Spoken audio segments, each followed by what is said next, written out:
5 things to know about node sales. This is Sasha with Arcanum Ventures, and today is all about nodes. I'm going to be explaining to you several critical factors in understanding whether a node sale is a good investment opportunity for you or not. Make sure you catch our first node sale video where we discuss in depth the current meta, the market sentiment around this new narrative, and what's coming next. And be sure to stick around until the end because the last point might surprise you. Let's dive in. Number 1, the first step, but funny enough, the one that most people miss: purpose. Does the company need to launch a node network? And does the node network make sense in the context of what they're doing? For example, a company that's not launching a blockchain or an application chain yet selling nodes, well, those aren't really nodes. They might just be NFTs that they're using to distribute tokens to NFT buyers. On the other hand, if a company is launching an application chain and they're selling nodes to decentralize the application chain or grant ownership of that chain, does that make sense in the context of what they're building? For example, in a gaming application chain, maybe they want to distribute ownership to people that are contributing in the network and then use nodes as a method of distributing assets that can be used in games later. Number 2, this is the one that probably most of you are here for, and it's a big one, so listen up. Rewards structure. Many node economies will distribute token rewards in different ways, but the most common one is this. People will buy a node or an NFT key to operate a node, and then when they operate that node and contribute to the network, they receive token rewards in exchange. This may continue anywhere from 1 to 5 years, depending on how long that node must operate to receive all of its allocated rewards. But the important thing to understand is, how does the redemption look?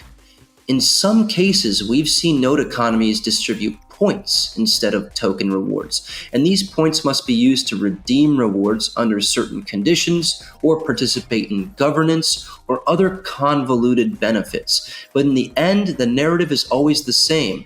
Companies that structure systems like this are most likely trying to retain those tokens and give you less of them. So it's important to understand, not only are you receiving the eligibility to receive token rewards, but how do you actually get those rewards into your pocket? Number 3, arguably the most important point here, ROI, or return on investment. This can be calculated using a couple of simple metrics that you should know if participating in a node sale. If you're spending $1,000 to purchase a node, and that node comes with 1,000 tokens allocated to it as a reward for operating that node over a period of, let's say, 2 or 3 years, then each token must be worth $1 for you to break even. That means that the entire token supply must maintain a specific FDV, or fully diluted valuation, that corresponds to that $1 token price for you to break even on your investment. And it must go over $1 and stay over $1 for you to make a profit. When you're thinking about this, think about the total token supply. For example, if there's 1 billion tokens, you're buying a node for $1,000, that node comes with 1,000 tokens worth of rewards, then that means the company's token supply must maintain a minimum $1 billion in order for you to break even. When you think about that FDV, or that valuation, does it make sense in the context of the company? Is that higher or lower than other competing businesses? And do you believe with the market and with the company and what they're developing that this will maintain or exceed that valuation? Number 4, technical requirements. Something that many individuals don't think about when participating in a node sale. Nodes typically require some specific hardware and software to run. They do consume some computing power in order to contribute to the network. And depending on the responsibilities given to a node within a node economy or being offered in a node sale, those requirements can differ. It's important to read a lot of the technical documentation and understand if you have these minimum requirements. Because number one, it'll help you understand if you're even able to run that node.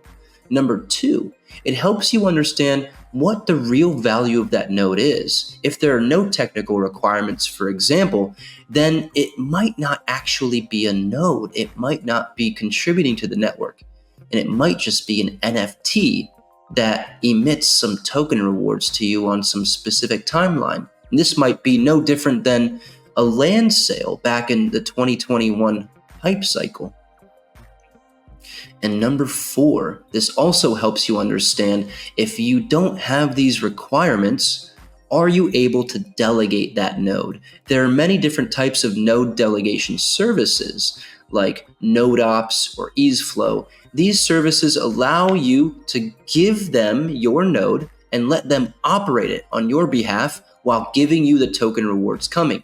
Unfortunately, many of them charge a subscription service fee, meaning that your monthly payment will eat away at your profits. So it's important to understand, again, how many token rewards you will get and how much you must pay to delegate that node. And finally, number five. This is an interesting one. Is the node sale being used as an alternative token offering method?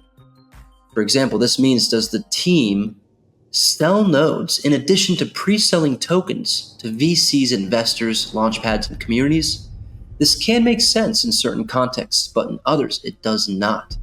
For example, a decentralized edge computing network.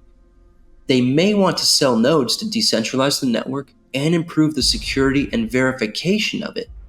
But if the team also decides to pre-sell tokens to investors and Launchpad community members, this may not make sense because individual crypto investors that participate on Launchpads may not have any use for computational resources from this network, and they might not have any use for a token that gives them access to that. On the other hand, Saltwater Games is a good example that is doing both. They're one of our good clients and good friends at Arcanum Ventures, and they're building the XR1 gaming blockchain network. They're distributing a network of nodes to help decentralize the network and improve its security, in addition to identifying the network's greatest contributors and rewarding them with tokens and airdrops for in-game assets they're launching.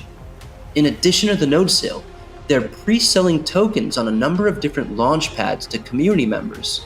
This allows these members to obtain these tokens under different circumstances and not have to contribute on the network in order to gain an asset that they can then spend within the gaming ecosystem. This works to not only distribute these tokens to individuals that might be interested in their products, but also convert them into players and users. At Arcanum Ventures, we design token economies, we design node economies and node sales, and we speak with many teams wanting to launch a node sale. Unfortunately, some of them seem to want to only to make money. So it's important to understand these 5 critical factors before investing into a node sale and understand whether that's a good investment opportunity for you. This is Sasha with Arcanum Ventures, and I hope this video helped inform you a bit about this great emerging meta within the Web3 industry. Make sure you tap that like button and give us a follow if you like this content. And refer back to one of our previous videos on node sales or check out one of the most recent articles we launched about node sales. We've got plenty more content coming, so stick around. And until then, stay safe, my friends. Ciao.